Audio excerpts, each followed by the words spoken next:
Good morning, students. I hope you all are well and good at your homes and safe at your home. जैसे कि बेटा हमने last video में अपना जो यूनिट नंबर 1 है उसका पार्ट 5 किया था। ये जो यूनिट है बेटा आपका पार्ट बी का web applications, this is too lengthy, that's why इतनी वीडियोस में आपका ये कवर होगा। और लास्ट टाइम मैंने ब्लॉग के बारे में आपको बताया था, आई होप आपको समझ आ गया होगा ब्लॉग क्या होता है। नेक्स्ट बेटा हमारे पास टॉपिक आता है ऑनलाइन ट्रांजेक्शन्स। ऑनलाइन ट्रांजेक्शन्स तो आप यूज टू हो बेटा, इस चीज के मेरे को ज्यादा एक्सप्लेन करने की जरूरत नहीं है, बट फिर भी I will explain here. And आप अपनी बुक से प्रॉपरली इसको रीड कर लेना अगर कोई भी डाउट रहता है आपको तो। ऑनलाइन ट्रांजेक्शन्स का क्या मतलब होता है, आजकल की डेली लाइफ में ये यूज हो रहा है बेटा ऑनलाइन ट्रांजेक्शन। इसमें क्या है, जैसे 30 to 40 ईयर्स पहले क्या होता था, आप मार्केट में जाते थे, हर एक चीज मार्केट में लंबी लंबी लाइनों में खड़े होकर आपको परचेज करनी पड़ती थी। आपको जैसे बैंक में से मनी विड्रॉ करवानी है, ट्रांसफर करवानी है, तो इतनी इतनी लंबी लाइनों में लगना पड़ता था। बट आजकल क्या है बेटा, ऑनलाइन ट्रांजेक्शन से आप घर बैठे सारा काम कर सकते हो। जैसे कि ई शॉपिंग, ई बैंकिंग और ई बुकिंग। तो आपने ई शॉपिंग की होगी, ऑलमोस्ट सबने शॉपिंग करते हो आप अमेजोन से, फ्लिपकार्ट से, मियंत्रा से। ई बैंकिंग आपके पेरेंट्स ने की होगी, जैसे कि कोई मनी ट्रांसफर करनी है ना, या फिर अपना डेबिट या क्रेडिट कार्ड यूज करते हो आप। और ई बुकिंग में क्या आता है बेटा, जैसे कि आपको एयरलाइन टिकट बुक करनी है, रेलवे की टिकट बुक करनी है, या फिर बस की टिकट बुक करनी है, या फिर आजकल मूवीज की टिकट बुक होती है, तो इसको कहते हैं ई बुकिंग। तो इसके बारे में सारा हम पढ़ रहे हैं बेटा, आप डिटेल में थोड़ा सा इसको पढ़ना, मैं ब्रीफ में आपको कर रही हूँ सारा।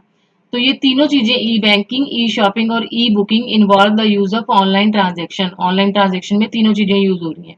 कहते हैं ऑनलाइन ट्रांजेक्शन क्या होती है बेटा, अगर इसकी डेफिनेशन देनी हो, is a financial transaction that happens in real time using the internet. Internet को यूज करके रियल टाइम में जो ट्रांजेक्शन होती है फाइनेंशियल, उसको कहते हैं ऑनलाइन ट्रांजेक्शन। और इसमें किस चीज का यूज होता है, EP, EFT, electronic funds transfer. क्या कहते हैं इसको, इलेक्ट्रॉनिक फंड्स ट्रांसफर। मतलब जो भी फंड है आपका इलेक्ट्रॉनिकली ट्रांसफर हो रहा है, फिजिकल नहीं हो रहा, मतलब बाय हैंड नहीं दे रहे हो आप, मोबाइल से इंटरनेट के थ्रू ही वो फंड जा रहा है, आपकी जो पेमेंट है वो हो रही है, उसको कहते हैं ईएफटी। सम एग्जांपल्स दी हुई हैं, जैसे कि बेटा ई शॉपिंग के लिए आपको पता है वेबसाइट स्नैपडील, अमेजॉन, मियंत्रा। ई बुकिंग के लिए रेड बस, बस की बुकिंग के लिए होती है। आईआरसीटीसी रेलवे बुकिंग के लिए होती है। बुक माई शो मूवीज की टिकट बुक करने के लिए। ई बैंकिंग में एसबीआई बैंक की होती है वेबसाइट, एचडीएफसी की, आईसीआईसी की। जिस बैंक में भी आपका अकाउंट है आप अपना लॉगिन पासवर्ड आईडी ले सकते हो और अपनी ई बैंकिंग को स्टार्ट कर सकते हो। अब इन्होंने बताया ऑनलाइन ट्रांजैक्शन के लिए बेटा कैसे परफॉर्म होती है, उसके लिए रिक्वायरमेंट क्या है। रिक्वायरमेंट क्या होगी, आपके पास इंटरनेट कनेक्शन होना चाहिए, वेब ब्राउजर होना चाहिए, गूगल क्रोम हो चाहे फायरफॉक्स हो, इंटरनेट एक्सप्लोरर हो, कुछ भी आपके कंप्यूटर में इंस्टॉल होना चाहिए। और पेमेंट के लिए आपके पास डेबिट कार्ड या क्रेडिट कार्ड हो, या फिर कैश ऑन डिलीवरी भी आप ले सकते हो, जैसी आपकी जरूरत है आप उसके अकॉर्डिंग ले सकते हो।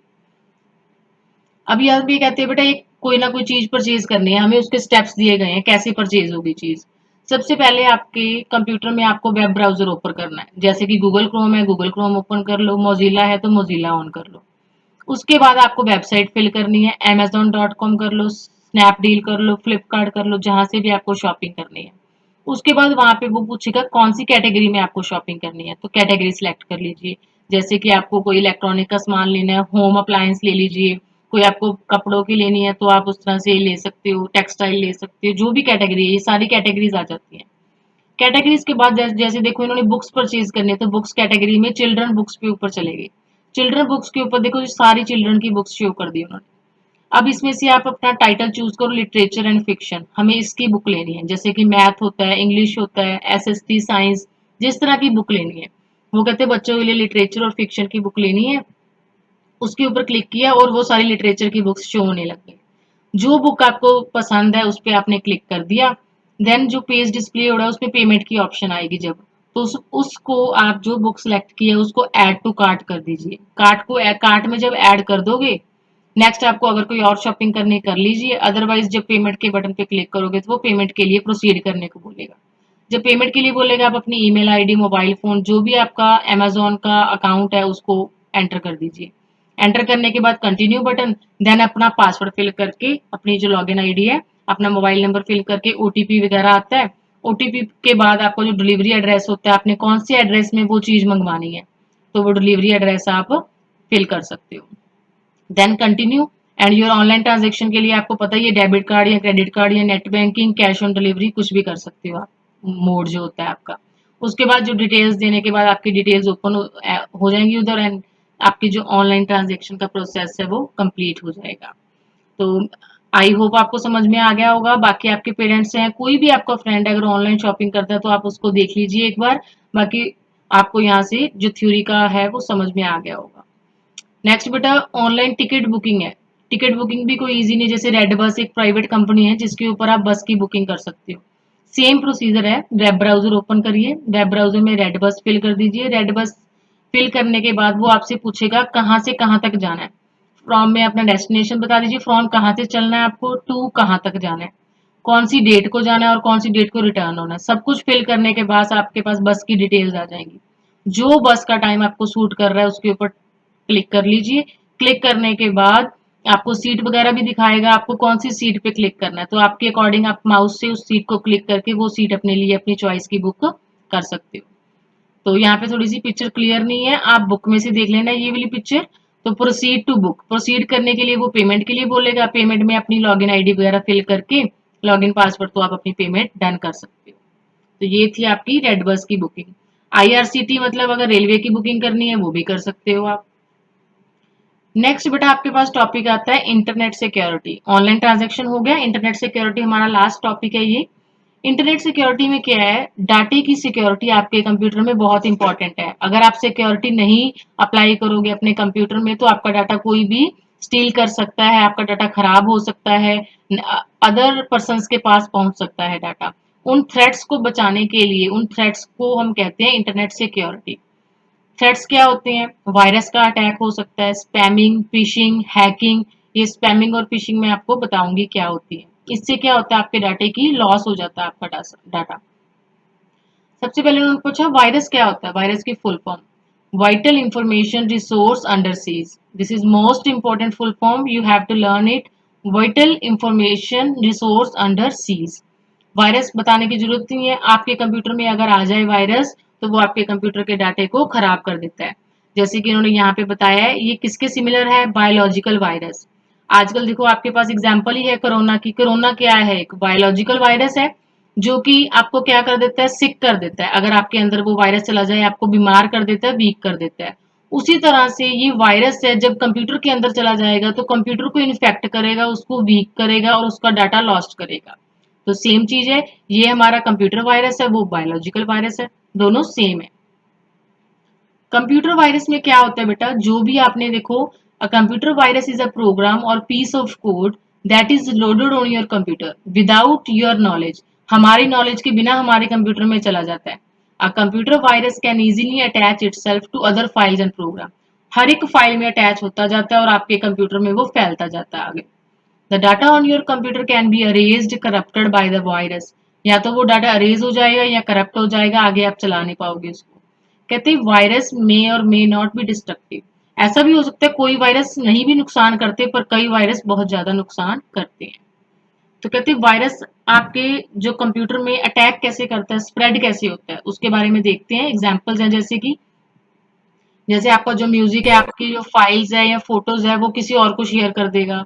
इन्फेक्टेड वेबसाइट विजिट करने को बोलेगा आपको, बार बार से मैसेज आते रहते हैं, आप इस पे क्लिक करो, इस पे क्लिक करो। वो वायरस होते हैं जो जानबूझ के प्रॉप होते रहते हैं। जो आपकी स्पैम ईमेल खोलोगे तो आप उसकी ईमेल की अटैचमेंट कर देता है। कोई आप डाउनलोड करते हो किसी चीज को फ्री तो उसके साथ वायरस डाउनलोड हो जाता है। तो इसीलिए कहते हैं जब आप इंटरनेट यूज करते हो अपने कंप्यूटर में तो उसको केयरफुली करना चाहिए। और इसकी मैं आपको ये भी बताऊंगी, उसके लिए आपको एंटीवायरस की जरूरत होती है ताकि आपके कंप्यूटर में वायरस इफेक्ट ना कर सके। तो ये वायरस की सारी डिटेल्स है बेटा, पढ़ लेना। उन्होंने बोला सिम्टम्स क्या होते हैं वायरस के, पता कैसे लगेगा। आपका कंप्यूटर स्लो हो जाएगा, डिस्क में स्पेस कम हो जाएगी, अलग अलग तरह के ऐसे ही बेफालतू की जो आपको मैसेज है वो आने लग जाते हैं। का जो आपकी एप्लीकेशंस हैं उसको खोलने में बहुत ज्यादा टाइम लग जाता है। आपका जो कंप्यूटर है कई बार अपने आप ही बंद हो जाता है। Hard disk has more file that it had earlier. Hard disk में अलग अलग तरह की फाइल्स बनने लग जाती हैं। कंप्यूटर रीबूट होने लग जाता है अपने आप, टाइम ज्यादा लेता है, ठीक है ना। ये सारे क्या है, सिम्टम्स हैं जिससे आपको पता लगता है आपके कंप्यूटर में वायरस आ गया है। वायरस भी काफी तरह के होते हैं। यहाँ पे थोड़ा सा क्लियर नहीं है, मैं आपको बुक से पढ़ के बता रही हूँ। वायरस बेटा आपका कौन कौन सा तरह का होता है, रेजिडेंट वायरस होता है, नॉन रेजिडेंट होता है, इनकी डिटेल आपको खुद पढ़नी है। Program virus, macro virus, trojan horse होता है, spyware, malware, worms, boot virus. ये अलग अलग तरह के वायरस हैं जो आपकी फाइल्स को, कंप्यूटर को अलग अलग तरह से नुकसान करते हैं। अब स्पैमिंग की बात आई थी, जैसे कि ईमेल्स होती हैं, अनवांटेड ईमेल्स जो कि बहुत ज्यादा मात्रा में आपके आईडी में आने लग जाती हैं, उसको क्या कहते हैं, स्पैम। बिना मतलब की कोई ना कोई मेल्स आना जिसका कोई मतलब ना हो, जैसे कि कोई ऐड कर रहा है अपनी, है ना, कोई भी कंपनी आपको ऐसी मैसेज भेजती रहती है, वो होती है स्पैमिंग। फिशिंग क्या होती है, आपकी जो लॉगिन आईडी और पासवर्ड है वो हैक कर लेता है कोई ना कोई, उसको कहते हैं फिशिंग, फ्रॉड के लिए। फ्रॉड करता है जो ऑनलाइन आपके साथ, बहुत सारे पर्सन के साथ आजकल होता भी है। कुछ पर्सन उसको समझ भी लेते हैं और उससे बच भी जाते हैं। तो इन चीजों से बचना चाहिए। हमें इंटरनेट सिक्योरिटी वायरसेस के लिए कौन कौन से मेजर्स करने चाहिए, अपने जो ईमेल्स है, जो आपके ऑथराइज्ड ईमेल्स है, सिर्फ उनको ओपन करिए, अनवांटेड ईमेल्स को रिमूव कर दीजिए। किसी भी ईमेल का रिस्पॉन्ड मत करो अगर आप उनको नहीं जानते हो तो। अपने एंटीवायरस को अपडेट रखो हमेशा। जब भी आप इंस्टॉल करते हो किसी चीज को, उसको स्कैन करना चाहिए। कोई पेन ड्राइव लगाते हो अपने कंप्यूटर पे, उसको स्कैन करो, सीडी डालते हो, स्कैन करो उसको। तो ये सारे प्रिवेंटिव मेजर्स हैं जिसको आप यहाँ से पढ़ सकते हो इजीली। फायरवॉल क्या होता है बेटा, इंस्टॉल फायरवॉल, ये सबसे बड़ा इंपॉर्टेंट पॉइंट है। फायरवॉल एक एंटीवायरस ही होता है जो आपके कंप्यूटर में एक बैरियर बनता है, आपके कंप्यूटर में और वायरस के बीच में, बचाता है ये वायरस से। इसीलिए फायरवॉल आपके कंप्यूटर में इंस्टॉल होना चाहिए। एंटीवायरस सॉफ्टवेयर इंस्टॉल होना चाहिए, जैसे कि बहुत सारे एवीजी एंटीवायरस होते हैं, अवेरा एंटीवायरस होता है। उसको प्रॉपरली अपडेट करके रखो और अपने कंप्यूटर में इंस्टॉल करके रखो ताकि वो वायरस को डिटेक्ट करे। अगर आप कोई भी नई चीज कंप्यूटर में लगाते हो, जैसे कि मोबाइल या फिर पेन ड्राइव, तो वो वायरस को डिटेक्ट करके उसको रिमूव कर दे। तो उसको इंस्टॉल करने के लिए नेट में से कोई भी एंटीवायरस यहाँ से आप अवेलेबल होते हैं, जैसे कि कैस्पर स्काई होता है, अवेरा होता है, एवीजी होता है। तो आप किसी भी तरह का वायरस जो भी आपके पास अवेलेबल हो या जो आप परचेज कर सकते हो, तो वो एंटीवायरस अपने कंप्यूटर में आप इंस्टॉल कर सकते हो वायरस से बचाने के लिए। आई होप इंटरनेट सिक्योरिटी का आपको टॉपिक समझ में आ गया होगा। ग्लॉसरी जरूर रीड करनी है बेटा आपको, ये सारी फुल फॉर्म्स हैं। हॉटस्पॉट क्या होता है, डोंगल, ब्लॉग, ईएफटी मैंने आज ही फुल फॉर्म कराई है, इलेक्ट्रॉनिक फंड्स ट्रांसफर। वायरस की full form vital information resource under seize. और लाइव क्लास में मैं ये सारी फुल फॉर्म्स आपसे सुनूंगी भी, तो ध्यान से इसको रीड कर लेना। और जो इसके शॉर्ट क्वेश्चन आंसर थे वो कवर हो गए थे लास्ट वीडियो में। आज हम इसके लॉन्ग क्वेश्चन आंसर करेंगे। I think long question answer इसके बहुत ज़्यादा हैं, तो अगर आपको ज़्यादा नहीं हो सकते आपसे तो आप एक बार 9 और 10 कर लेना, और नेक्स्ट वीडियो में फिर आप नेक्स्ट वीक में जो रह जाएंगे वो वाले कर लेना अगर आपको ज़्यादा लगे तो। ओके स्टूडेंट्स, आई होप सारा आपको टॉपिक समझ में आ गया होगा। अगर कुछ भी नहीं समझ आया तो लाइव क्लास में अपने डाउट्स को क्लियर कर लेना। Okay students, thank you, have a nice day, bye bye.